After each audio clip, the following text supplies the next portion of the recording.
দরবারে শুকরিয়া যে রব্বে কারীম দয়া করে মায়া করে আমাদেরকে সুস্থ রেখে আল্লাহ তাআলার পবিত্র ঘর মসজিদে পবিত্র দিন জুমার দিনে আমাদেরকে আগে আগে আসার বসার কোরআন ও হাদিসের আলোকে কিছু কথা বলার শোনার তৌফিক দিচ্ছেন।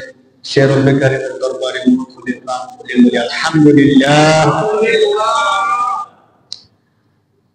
রব্বে কারীম পবিত্র কোরআন নাজিল করে ঘোষণা করে দিয়েছেন এই পৃথিবীর মধ্যে যত পথ এবং মত যত কিছু আছে এই সব কিছুর মধ্যে শুধুমাত্র একটা পথ এবং মত রব্বে কারীমের কাছে পছন্দ, আর বাকি কোনো পথ এবং মত রব্বে কারীম মহান আল্লাহর কাছে পছন্দনীয় নয়। শুধু পছন্দনীয় না, গ্রহণযোগ্য নয়। সেটা কি? আল্লাহ বলেন ইন্নাদ দীনা ইনদাল্লাহিল ইসলাম। 3 নম্বর পারা সূরা আলে ইমরান 11 নম্বর পৃষ্ঠা। রব্বে কারীম বলেন এই পৃথিবীর মধ্যে যত পথ এবং মত আছে সমস্ত পথ এবং মত থেকে শুধুমাত্র একটা পথ, যেটা হলো ইসলামের পথ। কিসের পথ? আর এই পথ এবং মতটাই আমি রবের কাছে গ্রহণযোগ্য। সুবহানাল্লাহ। এই ঘোষণা দিচ্ছেন রব্বে কারীম পবিত্র কোরআনের মধ্যে স্পষ্ট আকারে, যাতে করে পৃথিবীর কোন জাতি বা কোন মানুষ এই সন্দেহ করতে না পারে যে আমি যে ইসলাম ধর্মের মধ্যে আছি এই ধর্মটা সত্য নাকি অন্য কোনো ধর্ম সত্য। আবার এমন হতে পারে যে ইসলাম ধর্ম সত্য, অন্য অন্য ধর্মগুলো কি হতে পারে? সত্য হতে পারে। এমন যেন ধারণা না থাকে। কারো কারো ধারণা এমন আছে যেহেতু ইহুদি ধর্মের শুরু হযরত মুসা আলাইহিস সালাম থেকে, আমরা সবাই মোটামুটি এতটুকু জানি যে তিনি তাওরাত পাইছেন, সেখান থেকে তিনি এই ধর্মটাকে ইহুদি ধর্মটাকে প্রচার করতেন ব্যাপকভাবে। আর খ্রিস্টান ধর্ম হযরত ঈসা আলাইহিস সালাম থেকে। তো এই দুই ধর্মের মধ্যে যেহেতু নবী আছেন, শুধু একজন নবী না, এরপরে ধারাবাহিকভাবে নবী আসছেন এবং এই ধর্মের প্রচার প্রসার করছেন। ইহুদি ধর্ম এবং যে নাসারা, কোরআনের ভাষা অনুযায়ী সে ধর্মের নাম হলো নাসারা, কিন্তু এখন এই ধর্মের পরবর্তীত রূপ হয়ে গেছে খ্রিস্টান। তারা তাদের ধর্মীয় গ্রন্থের নাম বলে বাইবেল। কি নাম বলে? বাইবেল। অথচ বাইবেল নামে আল্লাহ তাআলা দুনিয়ার মধ্যে কোনো ধর্মগ্রন্থ প্রেরণ করেননি। তারা কি জিনিসটা বোঝা দরকার। ঐতিহাসিকভাবে প্রমাণিত যে বিষয়গুলো আছে ওইগুলোকে তো অস্বীকার করে থাকা যায় না।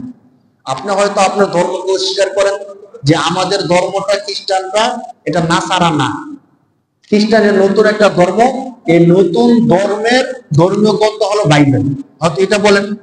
আর যদি বলেন যে না, ওই যে মুসা আলাইহিস সালাম থেকে চলে আসা নাসারা ধর্মই আমাদের ধর্ম, তাহলে আপনাদের ধর্মীয় গ্রন্থের নাম হলো তাওরাত। ধর্মীয় গ্রন্থের নাম কি?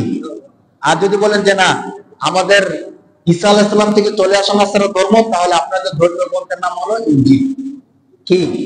কোরআন শরীফের মধ্যে স্পষ্ট আকারে আল্লাহ তাআলা এই গ্রন্থগুলোর নাম বলছেন, কিন্তু বাইবেলের নাম তো কোথাও, খ্রিস্টান ধর্মের নাম তো কোরআন হাদিসের কোথাও নাই। বিকৃত হয়ে গেছে, তারা নিজেরা বুঝতেছে।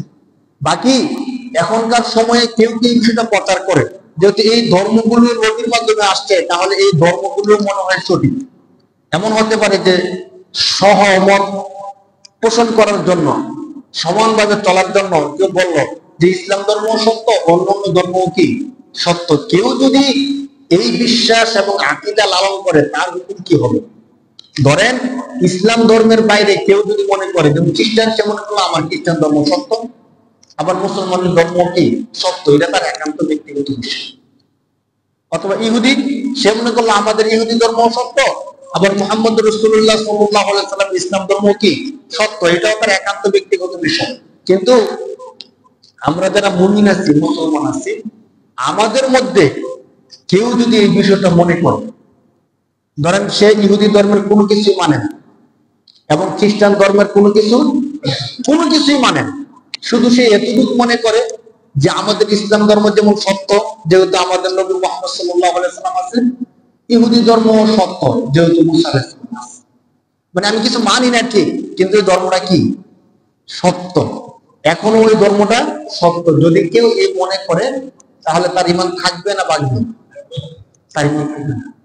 কেন থাকবে না? ওই যে কোরআন শরীফের সূরা আলী ইমরানে আল্লাহ ঘোষণা করে দিয়েছেন ইন্নাদ দীনা ইনদাল্লাহিল, এটা আল্লাহর কথা অনুযায়ী আল্লাহ বলছেন যে এখনকার সময়ে একমাত্র গ্রহণযোগ্য ধর্ম আমার কাছে কি ইসলাম। এমনটা বলতে পারেন যে একটা সময় ইহুদি ধর্ম সত্য ছিল, একটা সময় খ্রিস্ট ধর্ম কি ছিল সত্য ছিল। এই জিনিসটা না মানলে আবার ইমান থাকবে না। দেখেন মানে মাসালা বা আকীদাটা আমাদের স্পষ্ট করাটা কেমন। যদি কেউ এমন মনে করে ইহুদি ধর্ম খ্রিস্ট ধর্ম অর্থাৎ মুসা আলাইহিস সালামের ধর্ম ঈসা আলাইহিস সালামের ধর্ম কোন সময় ছিল না এবং এই সবগুলো মিথ্যা, আমরা কোন ধর্মই মানি না, শুধু ইসলাম মানি, তার ইমান আবার নষ্ট হয়ে যাবে। কারণ ঈসা আলাইহিস সালাম আল্লাহর নবী, মুসা আলাইহিস সালাম আল্লাহর নবী, এটা আমাদেরকে কি করতে হবে? মানতে হবে, স্বীকার করতে হবে। সমস্ত নবীদেরকে স্বীকার করে এসে আমাদেরকে বলতে হবে যে বর্তমানে যে ধর্ম প্রচলিত এবং আল্লাহর কাছে গ্রহণযোগ্য সেটা হলো আমাদের প্রিয় নবী মুহাম্মদ রাসূলুল্লাহ সাল্লাল্লাহু আলাইহি ওয়াসাল্লাম কর্তৃক প্রণীত ইসলাম ধর্ম। বাকি একটা সময় ইহুদি ধর্ম নাসারা ধর্ম কি ছিল? সত্য ছিল। এখন এগুলার সত্য নাই। এ কথা আমার না, কথা আল্লাহ। কথা কার? আল্লাহ স্বয়ং বলে দিচ্ছেন। বিষয়টা আমরা স্পষ্ট থাকি আকীদাটা অন্তত, যে আল্লাহ স্পষ্ট বলছেন একমাত্র ইসলাম ধর্মই আমার কাছে গ্রহণযোগ্য এখনকার সময়ে, আর কোন ধর্ম আমার কাছে এখনকার সময়ে গ্রহণযোগ্য নয়। ইসলাম ধর্মের সবচেয়ে বড় বড় দুইটা বিধান আমরা এখনো পালন করে আসছি। এই দুইটা বিধান আল্লাহর প্রিয় নবী হযরত ইব্রাহিম খলিলুল্লাহ থেকে প্রচলন হয়ে আসছে। কি কি দেখেন, আজও মানুষ গুরুত্ব সহকারে হজের বিধানগুলো আদায় করে। করে কি করে না ভাই? করে। এই হজের বিধান কার থেকে আসছে? একদম সমস্ত নিয়ম কানুন সহ ঘোষণা সহকারে ইব্রাহিম আলাইহিস সালাম থেকে আসছে। যদিও এটা আরো আগ থেকেই ছিল। পৃথিবীর মধ্যে সবচেয়ে পুরাতন ঘর হলো কাবা ঘর। পৃথিবীর সবচেয়ে প্রথম এবং পুরাতন ঘরের নাম কি? কাবা ঘর। ইতিহাসের মধ্যে আসছে যে পৃথিবীর মধ্যে আল্লাহ তাআলা সর্বপ্রথম ফেরেশতাদের মাধ্যমে এই কাবা ঘরকে সৃষ্টি করেছিলেন। কাবা ঘর বানাইছিলেন সর্বপ্রথম কাদের মাধ্যমে? ফেরেশতাদের মাধ্যমে। এবং সর্বশেষ হযরত বিন ইউসুফ মুসলিম গভর্নর, তিনি এটা বানাইছেন। এখন যেই রীতি আছে কাবা ঘরের মধ্যে, এই রীতিটা হলো হযরত বিন ইউসুফ। ইতিহাসের মধ্যে পাওয়া যায় এই কাবা ঘরের সংস্কার হয়েছিল মোট 10 বার। মোট কতবার? 10 বার। তাহলে প্রসিদ্ধ যে মতগুলো আমরা পাই সেটা হলো সর্বপ্রথম আল্লাহ তাআলা ফেরেশতাদের মধ্যে বানাইছেন, মাধ্যমে বানাইছেন। পরবর্তীতে যখন এটা ধ্বংসপ্রাপ্ত হয়ে যায় তখন হযরত ইব্রাহিম আলাইহিস সালাতু ওয়াস সালাম আল্লাহ আদেশ করছিলেন وَإِذْ يَرْفَعُ إِبْرَاهِيمُ الْبَيْتَ قَوَاعِدَ مِنَ الْبَيْتِ وَإِسْمَاعِيلُ। ইব্রাহিম আলাইহিস সালাম এবং তার সন্তান ইসমাঈল আলাইহিস সালাম এই দুইজন মিলে কি করছিলেন? কাবা ঘরকে পুনরায় নির্মাণ করছিলেন। নতুন করে না, আগে ছিল, পুনরায় আবার কি করছেন? আমরা অনেক ইতিহাস জানি যে কাবা ঘর নির্মাণ করছেন কে? ইব্রাহিম আলাইহিস সালাম। এটা সঠিক। ইব্রাহিম আলাইহিস সালাম সংস্কার করছেন, পুনর্নির্মাণ করছেন, কিন্তু সর্বপ্রথম স্বয়ং আল্লাহ ফেরেশতাদের মাধ্যমে এই ঘরটা নির্মাণ করছিলেন। কোরআন শরীফের মধ্যে আল্লাহ বলেন ইন্না আউওয়ালা বাইতিন বুদিআ লিন-নাস লাল্লাযী বিবাক্কাতা মুবারাকা। ইন্না আউওয়ালা বাইতিন, বাইতুন অর্থ ঘর, আউয়াল মানে প্রথম। ইন্না অবশ্যই, নিশ্চয়ই, সর্বপ্রথম ঘর যেটা নির্মাণ করা হয়েছিল সেটা ছিল কি? বাইতুল্লাহ। সে ঘরের নাম কি ছিল? বাইতুল্লাহ। আল্লাহ পাক রব্বুল আলামিন ইব্রাহিম আলাইহিস সালামের মাধ্যমে এই ঘরটাকে পুনরায় আবার নির্মাণ করছিলেন। এবং হজের যে বিধানগুলো আছে সবগুলো সুন্দর সুষমভাবে আল্লাহ তাআলা গঠন করেছিলেন, মানুষের মধ্যে প্রচার প্রসার করছিলেন।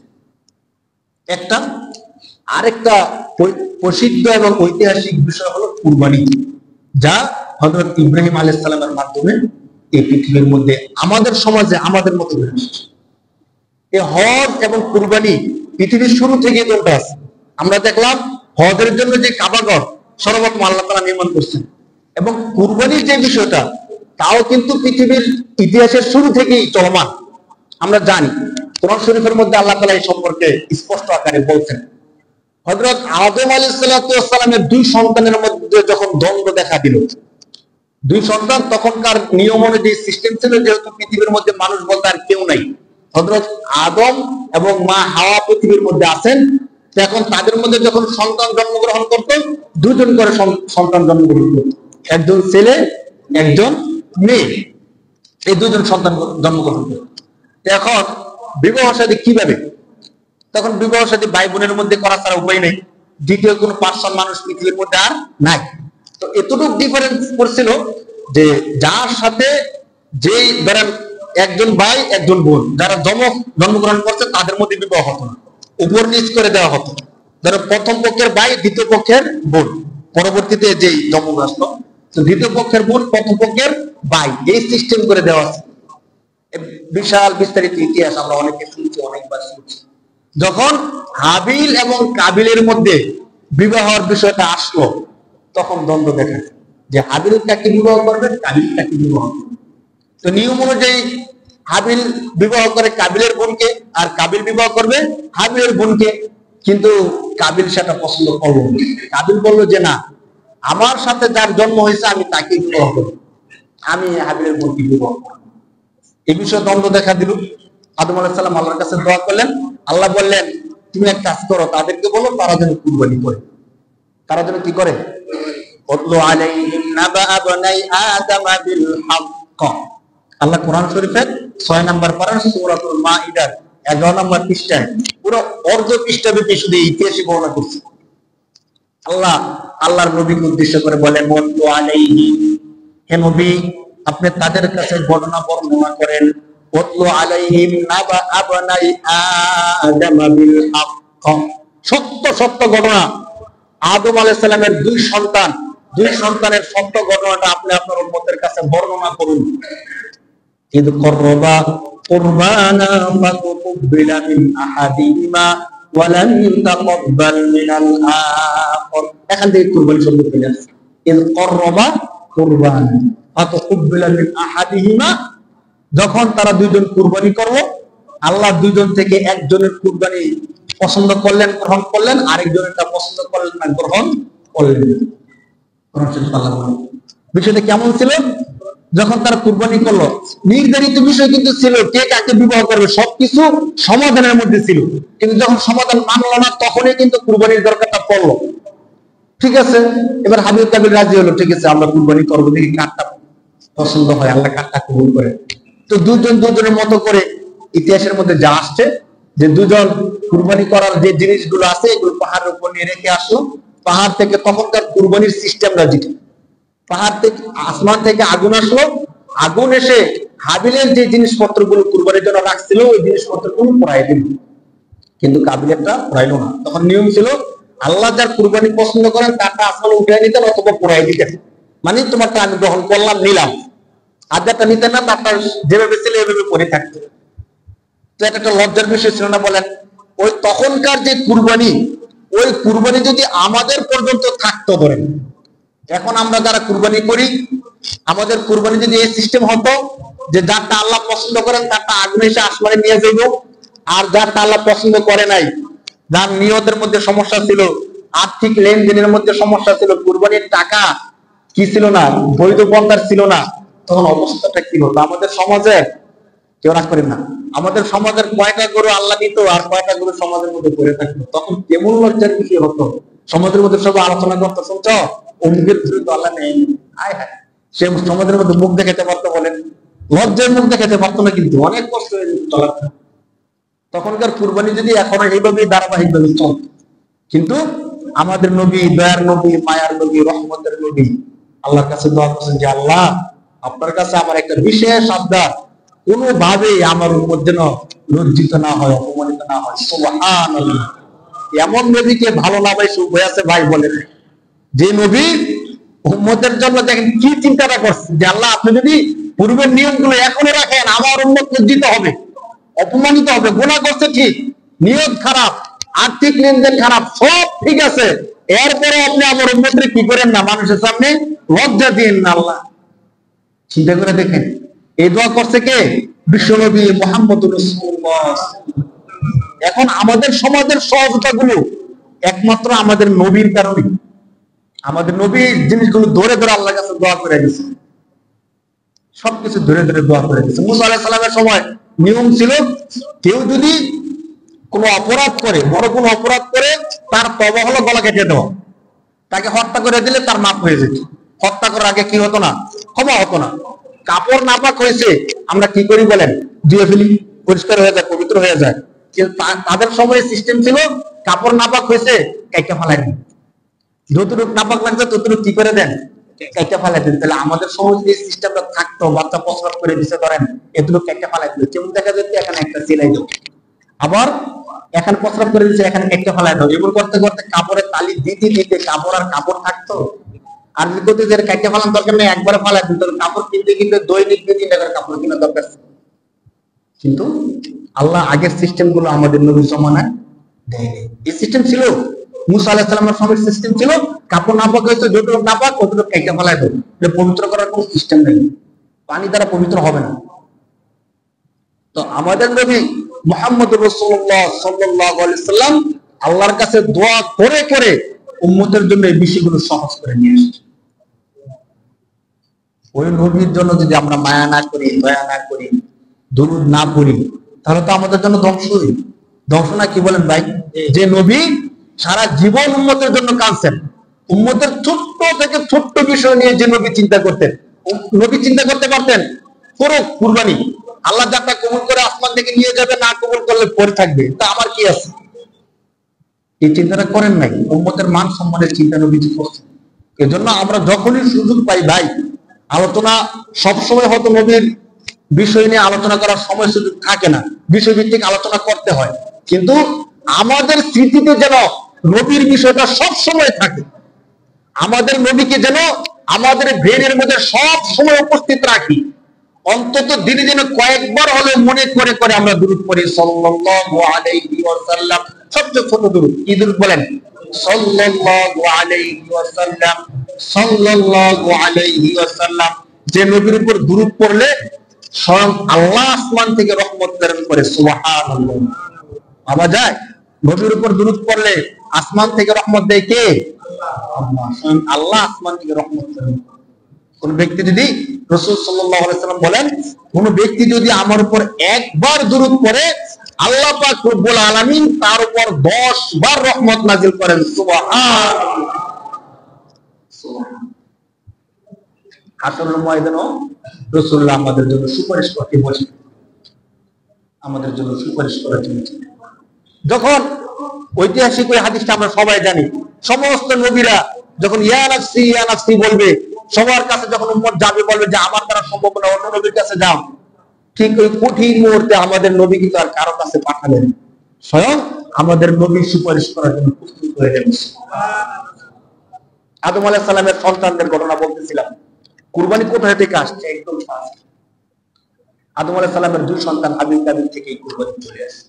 আল্লাহ তাআলা কাবিলের কুরবানি কি করে নাই? গ্রহণ করে নাই, হাবিলের গ্রহণ করছেন। কোরআনে আল্লাহ বলতেছেন, করবা কুরবানান ফাতুবিলা মিন আহাদিহিমা ওয়া লাম ইয়াতাকাব্বাল মিনাল আখর।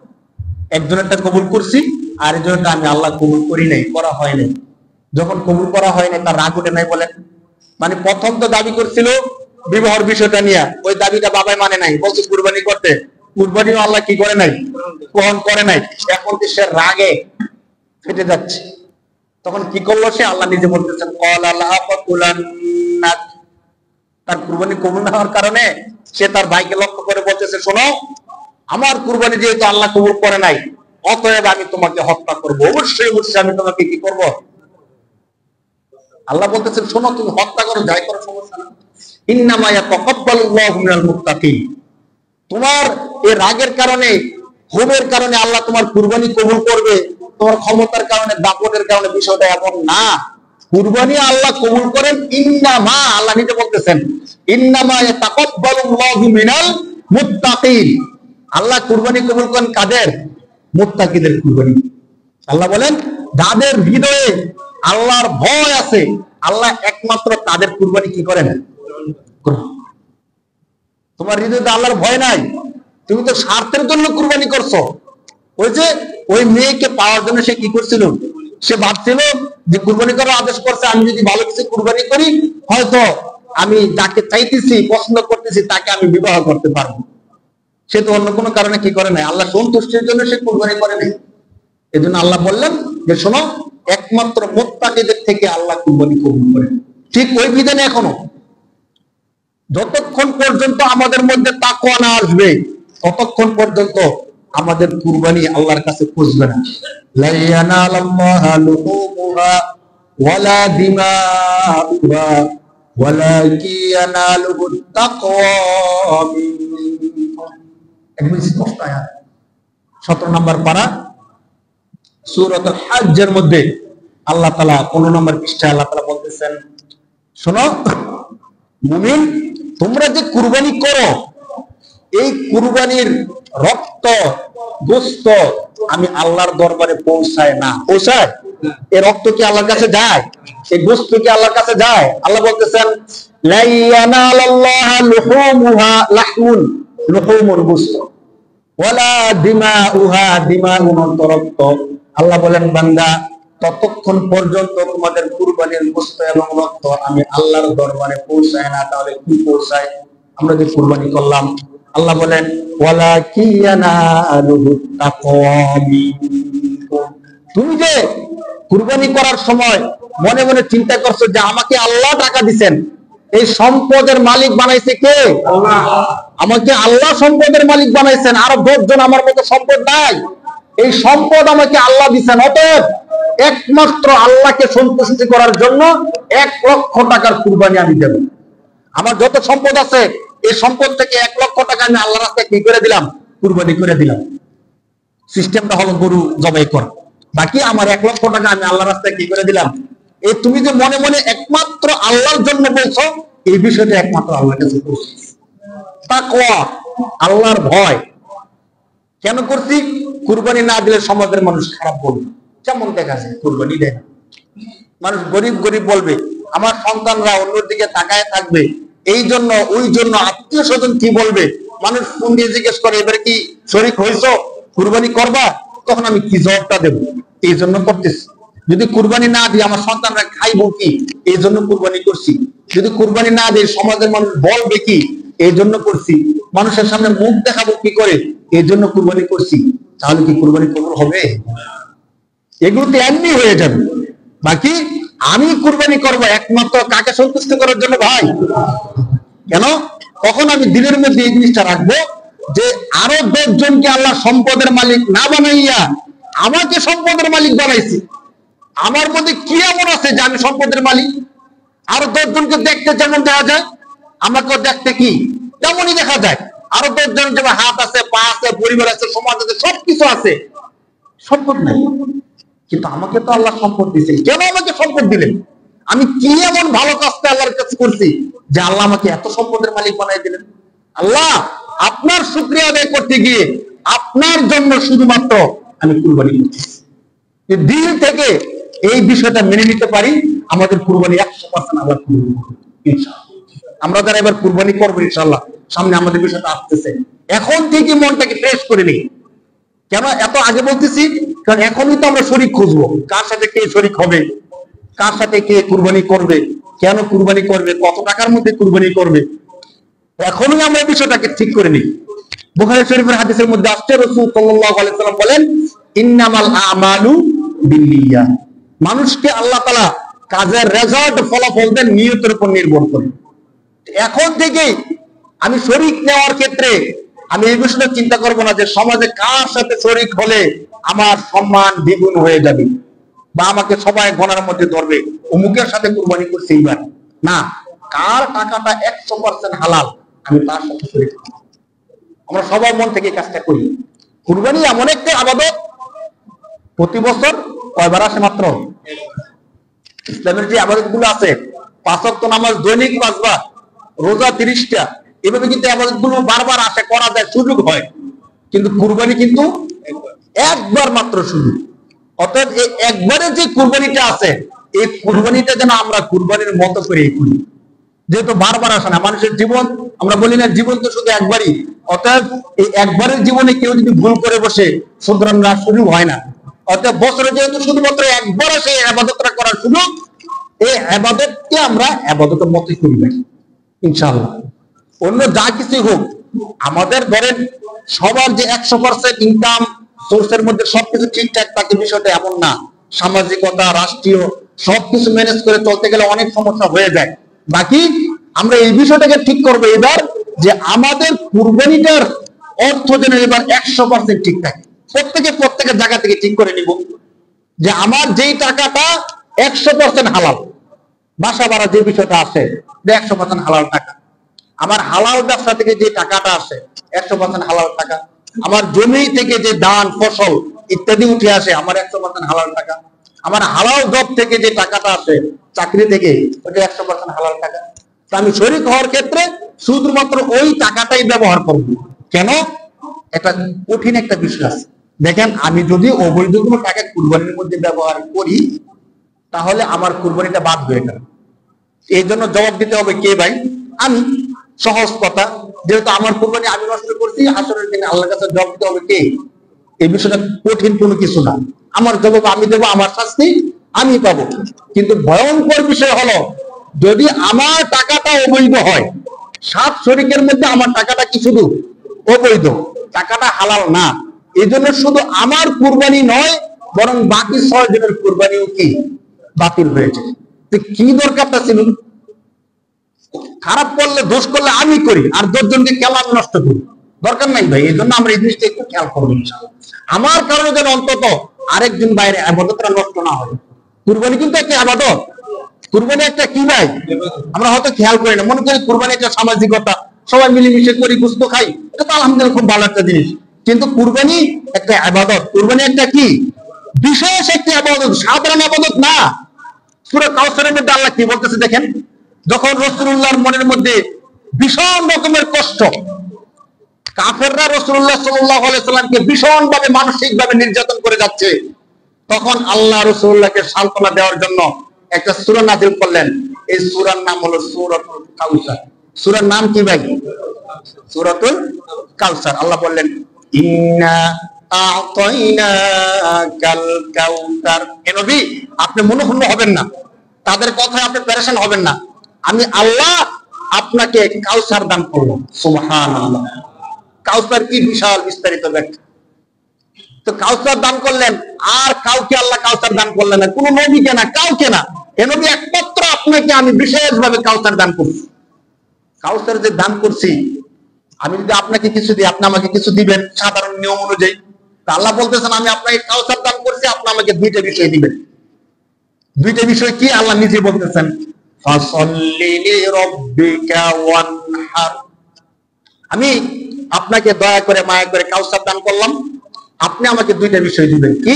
একটা হলো ফাসাল্লি, আপনি আমার জন্য বেশি বেশি সালাত আদায় করবেন। সুবহানাল্লাহ। ওয়ানহার, এবং কুরবানি করবেন। কয়টা বিষয়? 2টা। একটা হলো সালাত, আরেকটা হলো কুরবানি। তো দেখেন, আল্লাহ আল্লাহর নবীকে বিশেষ একটা পুরস্কার দিয়া যে 2টা জিনিস চাইছেন, একটা হলো নামাজ, আরেকটা হলো কুরবানি। ছোট জিনিস না, কুরবানি সাধারণ কোনো বিষয় না। এর তাফসিরে মুফাসসিরে কেরামগণ বলেন, অতএব কোন উম্মত যদি একদম সহজে আল্লাহ রাসূলের হাত থেকে হাউজে কাউসারের পানি পান করতে চায়, তাদের জন্য কাজ করতে হবে কয়টা? 2টা। একটা হলো নামাজ পড়তে হবে, 2 নাম্বার কুরবানি করতে হবে। আয়াতে তাফসীর থেকে বোঝা যায়, কারণ আল্লাহ এই কাউসার দান করছেন 2টা বিষয়ের বিনিময়ে। অতএব উম্মত যদি কাউসার পেতে চায় তাহলে তাকেও কি করতে হবে? নামাজ পড়তে হবে, কুরবানি করতে হবে। এই সূরার তাফসীর থেকে আমরা বুঝি যে কুরবানির গুরুত্বটা কত বেশি। এখন এত গুরুত্বপূর্ণ একটা ইবাদত আমার ভাই করতে যাচ্ছে, কিন্তু আমার টাকাটা হালাল না হওয়ার কারণে, আমার কারণে তার কুরবানি কি হয়ে গেল? আমার নিয়ত খারাপ, বাকি সবার নিয়ত ঠিক আছে, তাহলে কুরবানি সবারটাই বাকি। অনেকগুলো মাসালা আছে, আমরা বলবো ধারাবাহিকভাবে। ওই মাসালাগুলোর কারণে, একজনের কারণে সবার কুরবানি বাকি। এজন্য আমরা অন্তত এবছর এই বিষয়টা সতর্ক থাকবো যে অন্য কোনো কারণে কুরবানি বাতিল হলে যার যারটা শেষে হিসাব দিবে। অন্তত আমার কারণে যেন কার কুরবানি বাতিল না হয়। আমি 100% চেষ্টা করবো আমার কুরবানিকে একুরেট রাখার জন্য, মানে আমার কুরবানি যেন 100% সহি হয়, সেটা আমি চেষ্টা করব। বাকি আমার ক্ষেত্রে আমি সফল হই অথবা না হই, আমার কারণে যেন আমার আরেক ভাইয়ের কুরবানিটা কিনা হয়। আমরা সবাই বিশেষভাবে গুরুত্ব দিন। ইব্রাহিম আলাইহিস সালামের বিষয়টা আমরা আলোচনা করছিলাম যে ইব্রাহিম আলাইহিস সালাম থেকে এই দুইটা গুরুত্বপূর্ণ ইবাদত, একটা হলো হজ আর একটা হলো কুরবানি, এই দুইটা বিষয় ইব্রাহিম আলাইহিস সালাম থেকেই তারা বের হয়ে আসছে। ইব্রাহিম আলাইহিস সালামের যখন সন্তান হলো, প্রথম সন্তান হযরত ইসমাঈল আলাইহিস সালাম, আল্লাহ পাক রব্বুল আলামিন ইব্রাহিম আলাইহিস সালামকে আদেশ করলেন যে তোমার এই সন্তান এবং স্ত্রীকে মরুভূমির মধ্যে নিয়ে রেখে আস। আল্লাহ পাক রব্বুল আলামিনের আদেশ পালন করতে গিয়ে হযরত ইব্রাহিম আলাইহিস সালাম, আমরা জানি ইতিহাস, ছোট্ট শিশু ইসমাইল এবং তার মাকে মরুভূমির মধ্যে রেখে আসলেন। মরুভূমির কোথায়? আল্লাহ স্থান নির্ধারণ করে দিয়েছিলেন, যেখানে কাবাঘর, এই কাবাঘরের পাশে রেখে আসলেন। এসে তিনি আল্লাহর কাছে দোয়া করতেছেন, রব্বানা ইন্নী আসকানতু মিন যুররিয়্যাতি বিওয়াদিন গায়রি জি যারইন ইনদা বাইতিকাল মুহাররম। 13 নম্বর পারার 19 নম্বর পৃষ্ঠার প্রথম আয়াত, সূরার নাম সূরাতুল ইব্রাহিম। তিনি বলতেছেন, রব্বানা, হে আমার রব, আপনার আদেশে আমি আমার সন্তানকে, আমি আমার পরিবারকে নির্জন মরুভূমির মধ্যে আপনার ঘরের পাশে রেখে যাচ্ছি, অতএব তাদেরকে রক্ষণাবেক্ষণ, হেফাজতের দায়িত্ব আপনার। বুখারী শরীফের মধ্যে বিশাল লম্বা ইতিহাস আসছে। যখন ইব্রাহিম আলাইহিস সালাম তাদেরকে রেখে চলে আসছিলেন, হাজরা রাদিয়াল্লাহু তাআলা আনহা, তিনি ইব্রাহিম আলাইহিস সালামকে বারবার পিছন থেকে ডাকছিলেন, কিন্তু তিনি পিছনে তাকাচ্ছিলেন না, কারণ পিছনে তাকাইলে মায়া লেগে যাবে। ইতিহাসের মধ্যে আসছে ইব্রাহিম আলাইহিস সালামের প্রথম সন্তান যখন হয় তখন ৮৬ বছর বয়স, আর এর আগে কোনো সন্তান ওনার নাই। দীর্ঘদিন দোয়া করতে করতে, সাধনার চেষ্টা সবকিছু শেষ করার পরে ৮৬ বছর বয়সে যখন সন্তান হলো, আল্লাহ আদেশ করলেন সন্তান এবং সন্তানের মাকে কোথায় রেখে আসো? মরুভূমির মধ্যে রেখে আসো। এমন মরুভূমি যেখানে না মানুষ আছে, না গাছপালা, ছায়া, তরুলতা, কিচ্ছু নাই। এমন মরুভূমির মধ্যে মানুষ থাকলে হয়তো কেউ না কেউ সাহায্য করবো বলা যায়, গাছপালা থাকলে ছায়া পাবে, পানিরও কোনো ব্যবস্থা নাই। এমন জায়গায় কে রাখতে চায় তার সন্তানকে? আর শেষ বয়সের সন্তান তো সোনার হরিণের মতো, এত মায়া দয়া করে শেষ সন্তানকে। কিন্তু আল্লাহর আদেশকে মানতে গিয়ে তিনি রেখে আসলেন, রেখে আল্লাহর কাছে দোয়া করে আসলেন যে আল্লাহ, আপনারা হাওলা করে আসলাম, আপনি তাদেরকে হেফাজত করেন। কিন্তু হাজরা আলাইহিস সালাম এই বিষয়টা জানে না। তিনি চিন্তা করলেন, কি ব্যাপার, আমাদেরকে এমন নির্জন মরুভূমির মধ্যে একা একা ফেলে যাচ্ছেন কেন? তিনি পিছন থেকে ডাকছিলেন, বুখারী শরীফের হাদিসের মধ্যে আসছে, কিন্তু তিনি পিছনে ফিরে তাকাচ্ছিলেন না ইব্রাহিম আলাইহিস সালাম। ডাক্তার এক পর্যায়ে বলছে, আপনি শুধু দাঁড়ান, আমি একটা কথা শুধু আপনাকে বলবো, আমি আর কিচ্ছু বলবো না, আপনি আমাদেরকে নিয়ে যান বা আপনি আমাদের সাথে থাকেন, কোনো কিছু বলবো না, শুধু একটা কথা জিজ্ঞেস করবো, আপনি একটু শুধু দাঁড়ান। ইব্রাহিম আলাইহিস সালাম দাঁড়াইলেন। হাজরা আলাইহিস সালাম পিছন থেকে বললেন, আপনি যে আমাদেরকে এখানে রেখে যাচ্ছেন, সেটা কি আপনার ইচ্ছা অনুযায়ী নাকি আল্লাহ তাআলার আদেশে? সুবহানাল্লাহ, কেমন ধৈর্যশীল। ইব্রাহিম আলাইহিস সালাম পিছনের দিকে তাকাইলেন না, পিছনের দিকে না তাকিয়ে শুধু এভাবে বললেন যে আমি আল্লাহর আদেশে তোমাদেরকে এখানে রেখে যাচ্ছি। এই কথা বলার সাথে সাথে হাজরা আলাইহিস সালাম বললেন, ঠিক আছে যান, তাহলে আপনি চলে যান, লা ইউযায়্যুনা, আল্লাহ তাআলা আমাদেরকে কখনোই ধ্বংস করবেন না। যদি আল্লাহর আদেশে আমাদেরকে এখানে রেখে যান, তাহলে আল্লাহ আমাদেরকে কি করবেন না? ধ্বংস করবেন না। ইব্রাহিম আলাইহিস সালাম চলে গেলেন। এখানে শিশু সন্তান, খাবার দাবার কিছু নাই। যখন বুকের দুধ পাচ্ছিল না ইসমাইল, তখন হাজরা আলাইহিস সালাম একবার সাফা পাহাড়ে, আবার মারওয়া পাহাড়ে এভাবে চক্কর দিতেছিলেন। ইতিহাস সাক্ষী যে 7 বার চক্কর দিয়েছেন। কতবার? 7 বার চক্কর দিয়েছেন, কোথাও পানির সন্ধান নেই। 7 বার কেন দিলেন? একবার যখন সাফা পাহাড়ে উঠলেন তখনই দেখলেন পানি নাই, আবার কেন উঠলেন? ওই যে সন্তানের মায়া, সন্তান তো পানির জন্য চিৎকার করতেছে, পানি পাইতেছে না। তিনি চিন্তা করছেন আরেকবার যাই, আরো ভালো করে দেখে আসি, পানি পাওয়া যায়। এই জন্য তিনি 7 বার গেছেন। এই চক্করটা আল্লাহর কাছে এত পছন্দ হয়েছে, এখনো যারা হজ করতে যায় তাদের জন্য এটা কি করে দেওয়া হয়েছে?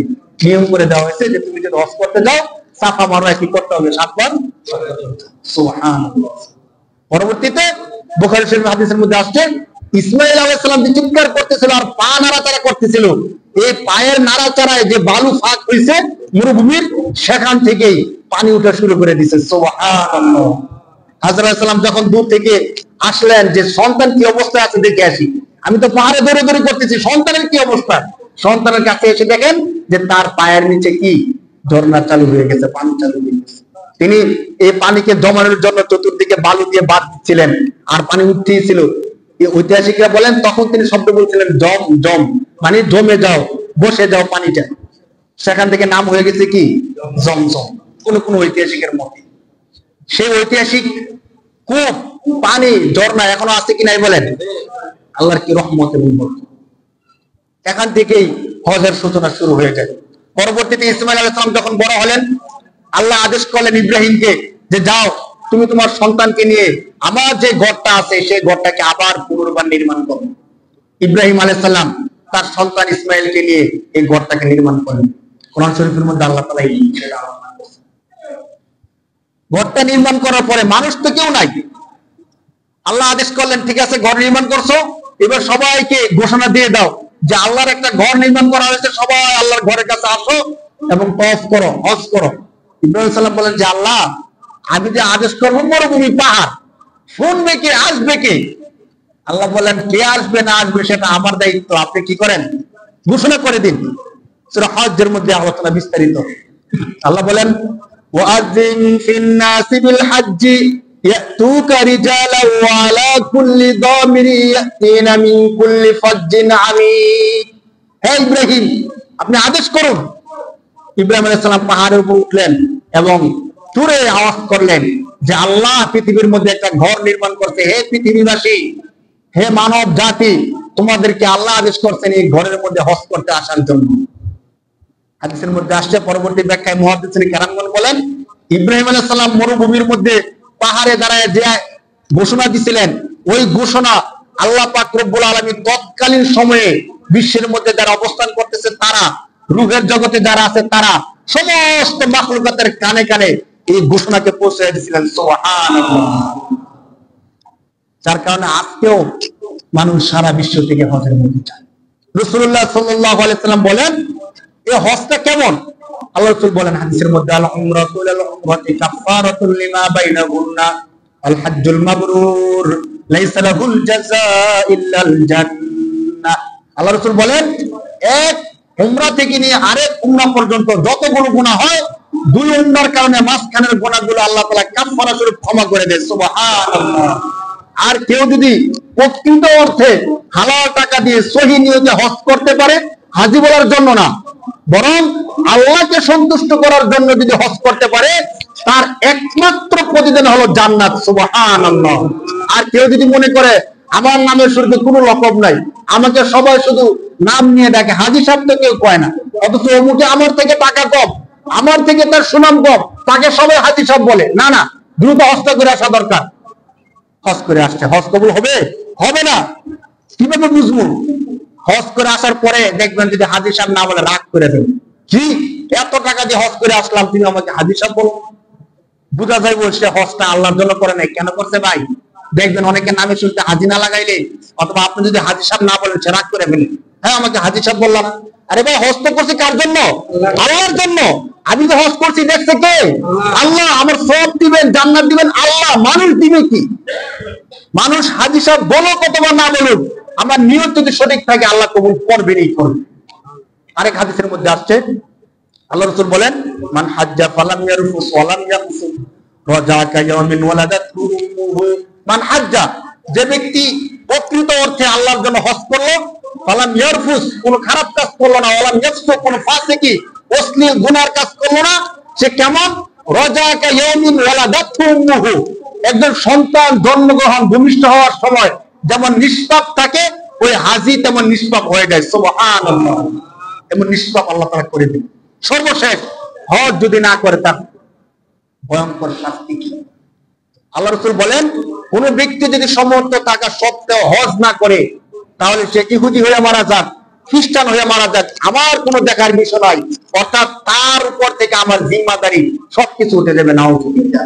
আল্লাহ রাসূল নিজে তার থেকে জিম্মাদারি উঠে নেবেন। এজন্য আমাদের যাদের সামর্থ্য আছে ভাই, আমরা হজ করব বলি ইনশাআল্লাহ। আল্লাহ তাআলা আমাদের সবাইকে সহি নিয়তে হজ করার তৌফিক দান করুক বলে আল্লাহুম্মা আমিন। যারা যারা হজ করছেন আল্লাহ তাআলা যেন তাদেরকে বারবার হজ করার জন্য কবুল করেন। আল্লাহর ঘরের দিকে তাকায় থাকলে সগীরা গুনাহ ক্ষমা হয়ে যায়, সুবহানাল্লাহ।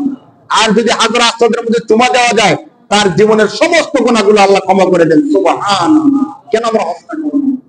আল্লাহ তাআলা আমাদের সবাইকে সশরীরে কাবা ঘর, আল্লাহ রাসূল সাল্লাল্লাহু আলাইহি সাল্লামের রওজায় যাওয়ার তৌফিক দান করুন বলে আমিন। যেন আমাদের মৃত্যুর যে কাফনের কাপড়, এই কাফনের কাপড় পরার আগে আল্লাহ যেন আমাদেরকে বারবার ইহরামের কাপড় পরার তৌফিক দান করে, সবাই বলে আল্লাহুম্মা আমিন।